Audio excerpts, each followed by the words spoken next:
Hi friends. हाय, इस मनीष और bank Nifty की वीकली प्रेडिक्शन के इस वीडियो में आप सबका स्वागत है फ्रेंड्स।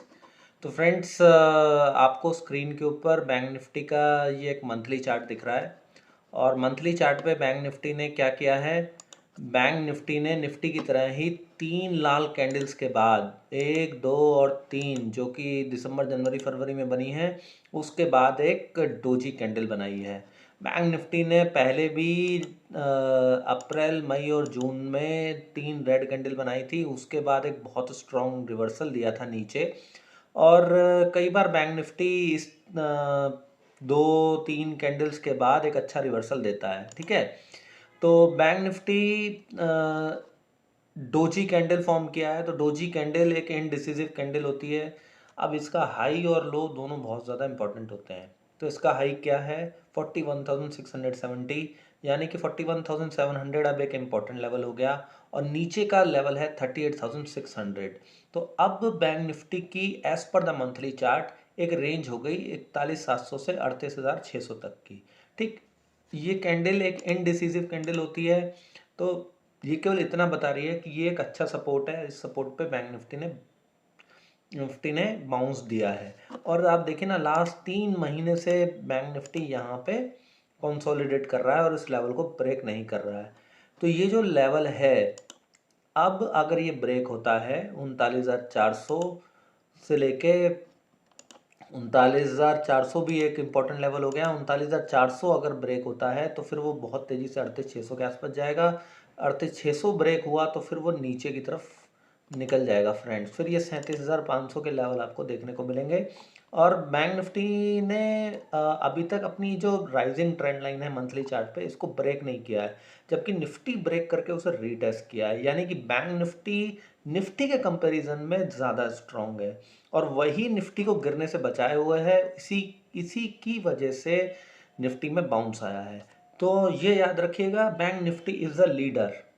ठीक है, अब हम मंथली चार्ट से वीकली चार्ट पे चलते हैं।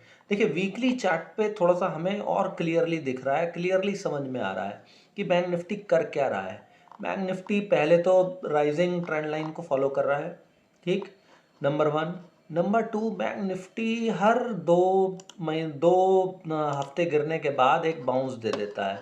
हर 2 हफ्ते के फॉल के बाद, 3 हफ्ते के फॉल के बाद उसके अंदर एक बाउंस आता है। देखिए यहाँ पे 2 हफ्ते के फॉल के बाद उसने कितने हफ्ते यहाँ पे कंसोलिडेट किया, फिर ब्रेक डाउन दिया, फिर उसके बाद 2 हफ्ते लगातार फॉल हुआ, फिर से इसने यहाँ पे ऊपर दिया। अब फिर 2 से 3 हफ्ते, 2 हफ्ते का फॉल दिया, फिर एक डोजी कैंडल बनाई थी। तो लास्ट वीक जो डोजी बनाई थी उसका हाई था 40,200 और लो था 38,900। तो बैंक निफ्टी ने उस 38,900 को भी रिस्पेक्ट किया और हमारा जो सपोर्ट जोन बना हुआ है, जो कि 39,300 के नीचे चलता है, उसको भी सपोर्ट किया और उस डोजी कैंडल के ऊपर जाके क्लोजिंग भी दे दी।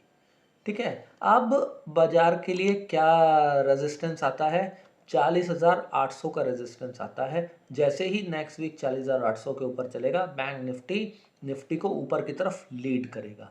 ठीक है फ्रेंड्स, अब हम लेवल्स याद करते जाइएगा। 40,700 यहाँ हाई बनाया, 40,800 यहाँ पे इंपॉर्टेंट है। मंथली चार्ट के हिसाब से हमने आपको क्या बताया? मंथली चार्ट के हिसाब से बताया थोड़ा सा बड़ा रेंज है 41,700 से 42,000 तक का। अब डेली चार्ट पे हम चलते हैं, थोड़ा सा इस पे समझते हैं कि इस पे क्या हो रहा है। देखिए, इसके ऊपर क्या है कि निफ्टी की तरह ही पहले एक राइजिंग ट्रेंड लाइन को बैंक निफ्टी फॉलो कर रहा था, उसके बाद यहाँ पे एक पुल बैक आया है। अच्छा, निफ्टी में तो राइजिंग ट्रेंड लाइन ब्रेक हो गई। ठीक, इसके अंदर इसने क्या किया? राइजिंग ट्रेंड लाइन को टेस्ट करने की केवल कोशिश करी है। ये जो नीचे से एक ट्रेंड लाइन चली आ रही है फ्रेंड्स, इस ट्रेंड लाइन को टेस्ट करने की कोशिश करी है और इस ट्रेंड लाइन को बिना टेस्ट किए ये जो सपोर्ट जोन है यहीं से इसने बाउंस दे दिया। तो आप सोचिए कितना ज़्यादा स्ट्रांग है बैंक निफ्टी। ठीक, और इसलिए इसका ये जो एक नेक्स्ट रेजिस्टेंस लेवल है 40,800, इस ये इंपॉर्टेंट हो जाता है। फिर यहाँ से लेके 41,200 तक अगर बैंक निफ्टी को नीचे गिरना भी होगा ना फ्रेंड्स, तो भी वो एक बार 41,200 को ज़रूर टेस्ट करेगा। क्यों क्यों टेस्ट करेगा?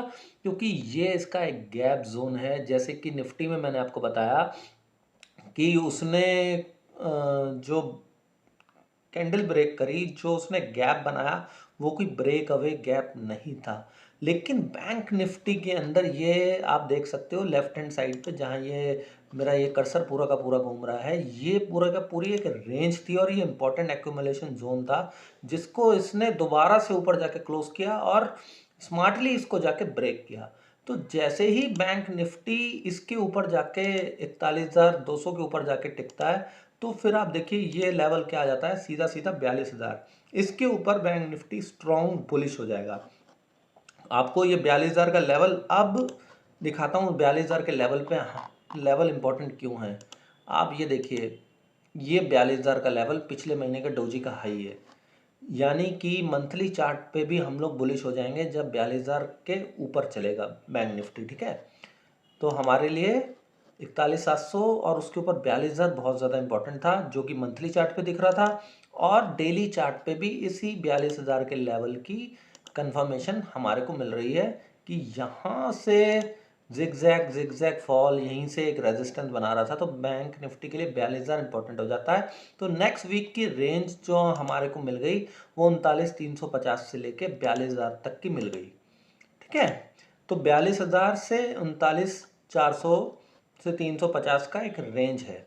अच्छा, अब बैंक निफ्टी ने भी क्या किया, बैंक निफ्टी ने भी निफ्टी की तरह ही देखिए रेंज के ऊपर सीधा ओपन हुआ और सीधा एक बुलिश मोरबुजो कैंडल डेली चार्ट पे बनाई, जैसे कि निफ्टी ने किया। अब इसे लीड करने वाला बैंक निफ्टी भी था और बैंकिंग स्टॉक्स ही थे जिन्होंने निफ्टी को बाउंस कराया। ये साफ दिख रहा है आपको, बैंकिंग स्टॉक्स देखने की ज़रूरत ही नहीं है, आपको देखना ही नहीं है कि कौन लीडर था कौन नहीं था, आपको कैंडल्स बता रही हैं। ठीक है, चलिए अब हम थोड़े से और छोटे टाइम फ्रेम पे चलते हैं। ओवरली पे आपको थोड़ा सा मैंने यहाँ पर जो है ना फिबोनाची लगा रखा है, इसलिए थोड़ा सा ज़्यादा कलरफुल दिखाई देगा, लेकिन आपको कुछ और चीज़ समझ में आएगी। ओवरली पे लाने का भी मेरा रीज़न है कि ओवरली में लाया मैं इसलिए आपको, क्योंकि ओवरली पर भी क्या है ना, ये दिखा रहा है कि देखिए ये एक रेजिस्टेंस जोन था 40,600 के आसपास, ये यहीं पे क्लोज हुआ 40,800 से 41,200, ये लेवल इंपॉर्टेंट दिख रहा है। और फिर उसके बाद ये वही 42,000 का लेवल है, सीधा सीधा आ जाता है। तो हमारे को नेक्स्ट वीक के लिए लेवल मिल गए। नेक्स्ट वीक के लिए मैक्सिमम 42,000 है और बाज़ार यहाँ ये वाला जो गैप है इसके ऊपर रेजिस्टेंस फेस करेगा, यानी कि 41,200 के आसपास रेजिस्टेंस फेस करेगा। अगर बाज़ार 41,200 के आसपास नेक्स्ट वीक रेजिस्टेंस फेस करता है, जो कि यहाँ से केवल 600 पॉइंट ही ऊपर है, ठीक, तो फिर वहाँ पे हम लोग देख सकते हैं छोटा सा कॉल भी सेल कर सकते हैं अगर कोई स्विंग ट्रेडर है। अगर अदरवाइज अगर वो लेवल क्रॉस हो गया तो फिर नेक्स्ट रेजिस्टेंस केवल 42,000 तक का आता है। ठीक है, तो डेली की जो एनालिसिस है उसकी मैं वीडियो पोस्ट कर देता हूँ अलग से। तो thank you very much friends for watching this video, और सब्सक्राइब करना और लाइक करना मत भूलिएगा, और जिनको वीडियो पसंद आए वो दूसरों को शेयर भी कर दीजिए, जिससे कि ज़्यादा से ज़्यादा लोगों को इस एनालिसिस का बेनिफिट मिले।